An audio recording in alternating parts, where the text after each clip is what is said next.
Hi everyone, my name is James. Welcome to King's Fine Woodworking.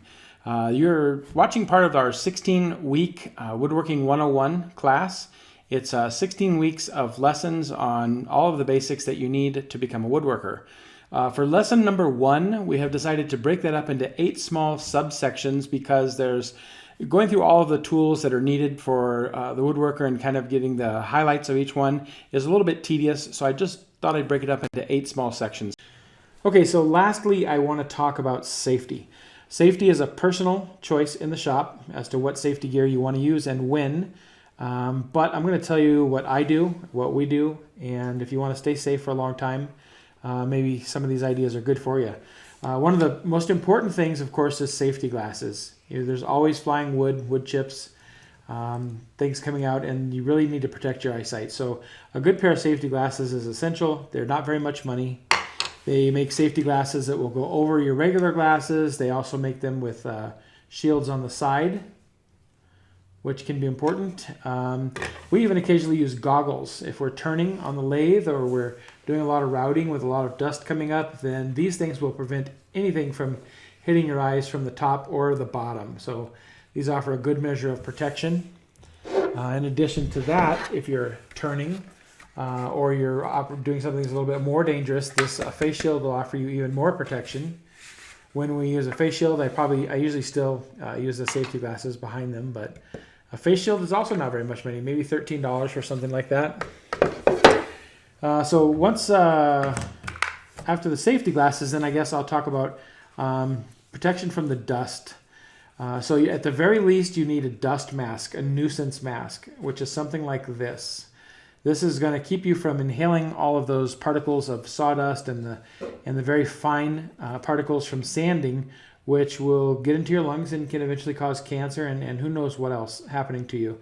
So at the very least, you need a dust mask. Now, if you're going to want to protect your lungs better than this has what's called an N95 rating, which means it catches 95% of particulate matter. And if you want something better than this, then you'll have to move up to a respirator.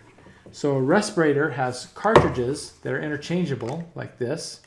And the cartridge system typically has an N100 rating. So it catches 100% of the particles. Also, if you're going to be spraying any finishes, any lacquer finish or anything like that, then you need a mask or a respirator, something like this. This catches organic vapors. And you can read on the side of these when you buy them, it tells you what this will protect against. So the first thing this protects against here is organic vapors, and it's a P100 mask. So it catches 100% of the particulate matter, and this catches organic vapors. And they have these that will protect you from all sorts of gases, but this in particular is what you would need for a woodworking shop.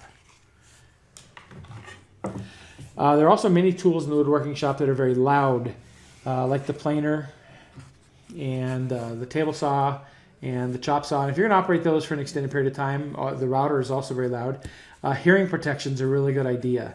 So you can get earmuffs. These also aren't very expensive, less than $10 for a set, and it will protect your hearing.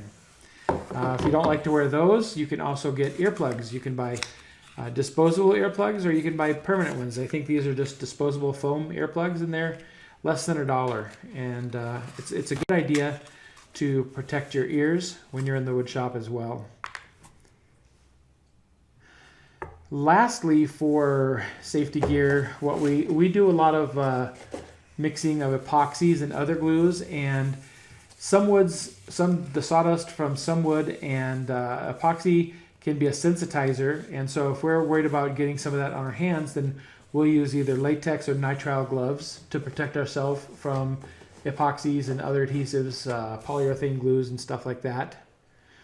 And I suppose a final safety measure is a, what do you call this machine? Fire extinguisher. Yeah, fire extinguisher. So a fire extinguisher. Fire extinguisher is pretty important. You're in a wood shop. You probably have acetone, you probably have mineral spirits, you probably have denatured alcohol. So you've got all kinds of flammable liquids. You've got wood. In this shop, our walls are wood. So I have a fire extinguisher at each door. And that's probably a good idea to have one in a wood shop. They're also not very expensive. You get one this size or a little bit smaller for probably $15 at a big box store. And it's just an inexpensive thing to give you a really good measure of protection in case something goes wrong. And I think that's it. That's really all the safety gear that you need for your shop. And that's it. Hi everybody, I wanted to say thank you very much for watching, and I have made a couple of small changes. I've decided to take the first video, the first lesson of the 16-week course, and break it into 8 subsections. When I got done filming it and I got done editing it, it was pretty long. It was about almost an hour and a half, and I thought that was too much for anybody to sit through, so I just broke that down into 8 categories, one for each subsection.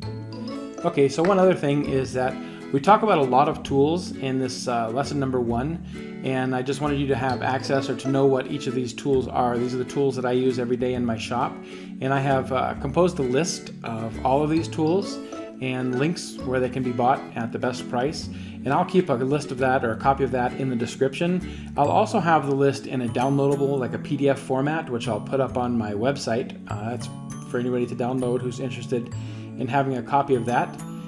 Once again, I want to say thank you for watching. I hope you found some valuable information in this. I know going through all of the tools can be a little bit tedious, but the course should definitely pick up and get a lot more exciting once we get into that.